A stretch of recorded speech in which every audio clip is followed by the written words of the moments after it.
Here in the U.S., Johnson & Johnson has applied for emergency use authorization for its single-dose coronavirus vaccine. Data released last week showed that it was about 66% effective at preventing moderate to severe COVID-19. If approved, Johnson & Johnson's vaccine would become the third one to be authorized for emergency use here in the U.S. Joining me now on Skype is Dr. Bob Lahita, professor of medicine at New York Medical College and chairman of medicine at St. Joseph University Hospital. Dr. Lahita, welcome back. Always so good to speak with you. There is a lot that we want to get to, but first, I want to start off with the Johnson & Johnson vaccine. Based on what we know so far, what are some of the advantages or benefits to this particular vaccine, aside from it being a single dose? Well, besides being a single dose, it's a whole new vaccine concept. It's what we call a viral vector vaccine. And basically, we're taking an innocuous adenovirus and putting a little bit of the RNA of the COVID virus in it and giving it to you. One-shot deal, can be refrigerated at a normal temperature, and it provides immunity after that one shot. Now, the interesting thing for the variants, I'm told that the data show that this is a very good virus that blocks, a very good vaccine that blocks transmission, and also, even to a lower efficacy, works on the variants, particularly the British variant and also the South African variant. So that's good news. Yeah, indeed. Definitely encouraging news there. And some other encouraging news this week.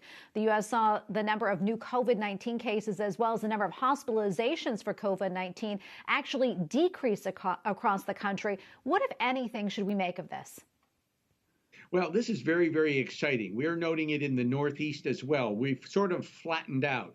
There are very few patients in the intensive care unit now. We have very few deaths per day in the area, in the state. We are still having people dying, but less than the thousands that we saw back in the summer and early spring. The numbers that are dying, and tragic as it is, are in the hundreds now, which is, if we can make something good out of that, it is the fact that the numbers are going down. So people are getting COVID. A lot of people are getting COVID.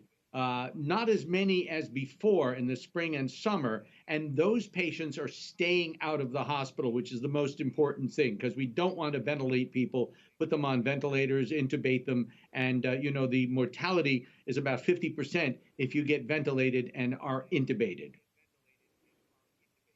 Yeah. And as you know, the Biden administration plans to ship doses of the approved COVID-19 vaccines actually directly to retail pharmacies next week. What are your thoughts on that plan?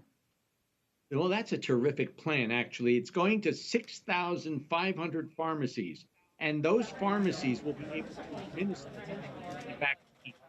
It's very, very important to have people who can give the vaccine. We can go 24/7, and I'm told at 3 o'clock in the morning, there's nobody getting a vaccine, even though there are nurses and paramedics who are there to give the vaccines in these public places. So the pharmacies are going to be there, able to give the vaccine, and I'm sure the lines will be a lot smaller, and we'll be able to accommodate President Biden's plan, which is to give 1.5 million doses daily to Americans.